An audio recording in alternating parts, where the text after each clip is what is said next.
السلام علیکم ناظرین، میں ہوں ثناء اللہ حافظ خیلوی اور آپ دیکھ رہے ہیں سانول نیٹ ورک۔ ناظرین، اس وقت ہمارے ساتھ موجود ہیں سانول میڈیا گروپ کے چیف ایگزیکٹو جناب سید حفیظ اللہ شاہ ہاشمی صاحب، اور ان سے جانیں گے کہ ان سے بات کرتے ہیں ضمنی الیکشن کے حوالے سے، بکھر کی سیاسی صورتحال کے حوالے سے۔ 70 سیٹوں پر جو تحریک انصاف کے ضمنی انتخابات ہو رہے ہیں، تو وہاں پوچھتے ہیں کہ الیکشن کیا ہوتے نظر آ رہے ہیں، تو آئیے بات کرتے ہیں۔ السلام علیکم، ثناء اللہ حافظ خیلوی صاحب، بہت شکریہ۔ تو اس وقت جو صورتحال ہے مجھے بالکل ہی سمجھ نہیں آ رہی۔ تو ایک طرف تو ملک میں معاشی بدحالی ہے، اور پھر جو ضمنی الیکشن این اے پر جتنے 70 کی سیٹوں پر ہو رہے ہیں ملک میں، تو ان کے جب اخراجات، وہ پہلے تو کہتے ہیں الیکشن کے اخراجات نہیں ہیں، حکومت کہتی ہے، پھر ان پر جو الیکشن کروائے جا رہے ہیں 2-3 ماہ کے لیے، اور پھر پی ڈی ایم نے خود بائیکاٹ کیا ہوا ہے، تو میں یہ سمجھتا ہوں کہ جیسے پہلے 43 حلقوں میں ہائی کورٹ نے الیکشن ملتوی کیے ہیں، اسی طرح میں نہیں سمجھتا کہ ان 70 سیٹوں پر بھی الیکشن ہو سکیں۔ بہرحال موجودہ حالات کے پیش نظر مجھے الیکشن ہوتے نظر نہیں آتے۔ اچھا شاہ صاحب، اس وقت حلقہ N97 بکھر کیا صورتحال دیکھتے ہیں آپ؟ حلقہ N97 میں اس وقت جو 4 امیدوار میدان میں آ چکے ہیں، جن میں ثناء اللہ خان مستی خیل، جن کے استعفیٰ کی صورت میں یہ سیٹ خالی ہوئی تھی، وہ تحریک انصاف کی طرف سے ہیں، جبکہ عبدالمجید خان خنان خیل نوانی گروپ کے تعاون سے اتحاد سے آزاد امیدوار ہیں، اور اسی طرح تحریک لبیک کے پیر عصمت اللہ سیفی صاحب ہیں، اور پیپلز پارٹی کے ملک امجد علی کھواوڑ صاحب ہیں۔ لیکن صورتحال جو سامنے آئی ہے کہ ایک تو پی ڈی ایم نے بائیکاٹ کیا ہوا ہے، اب عبدالمجید خان خنان خیل مسلم لیگ نون کے ضلعی صدر بھی ہیں۔ اب دیکھتے ہیں کہ کیا وہ پارٹی کا حکم مانتے ہیں یا آزاد الیکشن لڑتے ہیں۔ اگر آزاد الیکشن لڑے تو لا محالہ انہیں مسلم لیگ سے دستبردار ہونا پڑے گا۔ اسی طرح جس دن سے پیپلز پارٹی میں کھواوڑ خاندان باقاعدہ شامل ہوا ہے اور بلاول بھٹو سے ملاقات ہوئی ہے، اس دن سے وہ اپنے حلقے میں نظر نہیں آ رہے، اور مجھے جہاں تک محسوس ہو رہا ہے کہ وہ بھی شاید جماعت کی پابندی کے باعث وہ الیکشن نہ لڑ سکیں۔ تو اس طرح پہلی تو بات میں نے آپ کو بتائی ہے کہ الیکشن ہوتے نظر نہیں آ رہے، اور الیکشن ہوں گے بھی صحیح تو سوائے تحریک انصاف کے اور کوئی امیدوار نظر نہیں آ رہا۔ اگر ہوں گے تو آزاد حیثیت سے ہی ہوں گے۔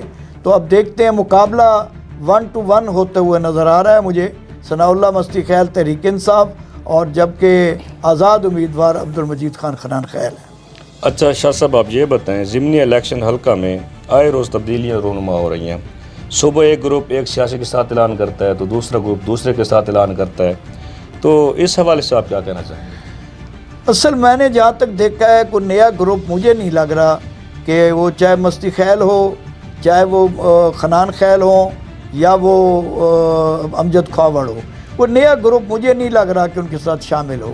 کیونکہ اس سے قبل اگر آپ دیکھیں جھمٹ خاندان کی بات کریں، جن پر آپ دیکھ رہے ہیں کہ پورا اس وقت جو ہے حلقہ ہے، ان کی نظریں ان پر جمی ہوئی ہیں، تو وہ بیسیکلی مستی خیل کے ساتھ تھے۔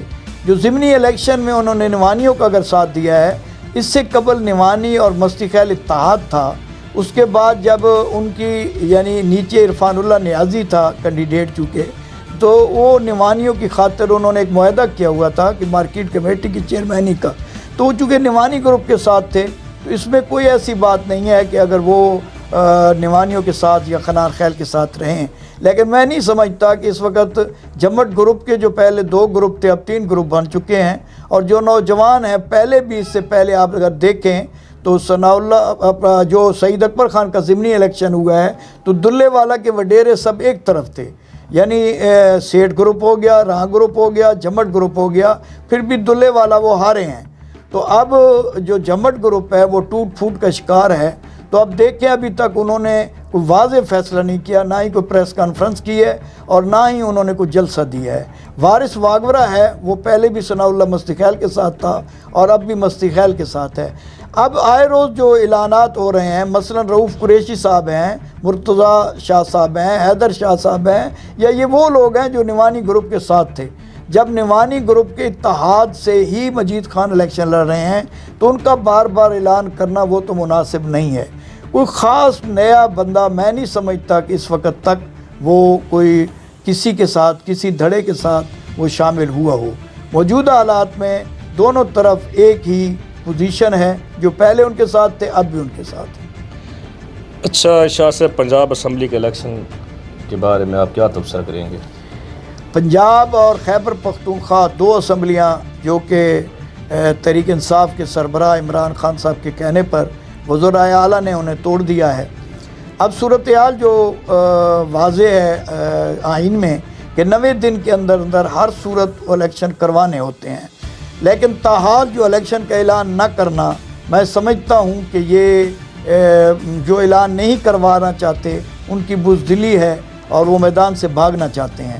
اب آخر میں صدر پاکستان نے ہی اعلان کرنا ہوتا ہے، تو 20 تاریخ کو صدر پاکستان نے چٹھی لکھ دی ہے الیکشن کمیشن کو، تو میں سمجھتا ہوں کہ 20 تاریخ کو اسمبلی کے انتخابات کا، دونوں صوبائی اسمبلیوں کا الیکشن کا اعلان ہو جائے گا۔ نہ ہونے کی صورت میں ایک بہت بڑا جو ہے وہ آئینی بحران پیدا ہو جائے گا، جس سے شاید سنبھالنا مشکل ہو۔ موجودہ حکومت عمران خان کو پکڑنا چاہتی ہے، جیل میں بند کرنا چاہتی ہے۔ اگر عمران خان پکڑے جاتے ہیں، بند ہو جاتے ہیں، تو اس کے بعد پی ٹی آئی کی کیا کنڈیشن نظر آتی ہے؟ کسی بھی سیاسی دور میں سیاسی انتقامی کارروائیاں مناسب نہیں ہیں۔ چاہے عمران خان کا دور تھا تو سیاسی جو پکڑ دھکڑ ہے وہ بھی مناسب نہیں تھی، اب چاہے ان کا دور ہے تو عمران خان کی گرفتاری میں سمجھتا ہوں کہ اس وقت پبلک چونکہ اس کے ساتھ ہے اور نوجوان نسل، اور پھر کوئی خاص ایسا کیس نہیں ہے جس پر کہ اسے پکڑا جا سکے۔ میں نہیں سمجھتا کہ اس کی گرفتاری ممکن ہوگی، اور اگر گرفتاری ہوئی بھی صحیح تو بڑے چھوٹے چھوٹے لیڈر جو جیلوں میں منتخب ہو گئے ہیں، تو عمران خان تو اس وقت ایک بہت بڑا لیڈر ہے، کیونکہ میں سمجھتا ہوں کہ بین الاقوامی سطح پر آج اس کا نام ہے، اور ملک کا سب سے بڑا ابھرنے والا لیڈر عمران خان ہے، لہذا اسے جیل میں بھی نہیں روکا جا سکتا کہ وہ الیکشن لڑیں گے، اور جس سیٹ پر الیکشن لڑے گا میں سمجھتا ہوں کہ اس سیٹ پر وہ کامیابی حاصل کرے گا۔ ناظرین، یہ تھے حفیظ اللہ شاہ ہاشمی صاحب، چیف ایگزیکٹو سامول گروپ، تو اجازت چاہیں گے۔ اللہ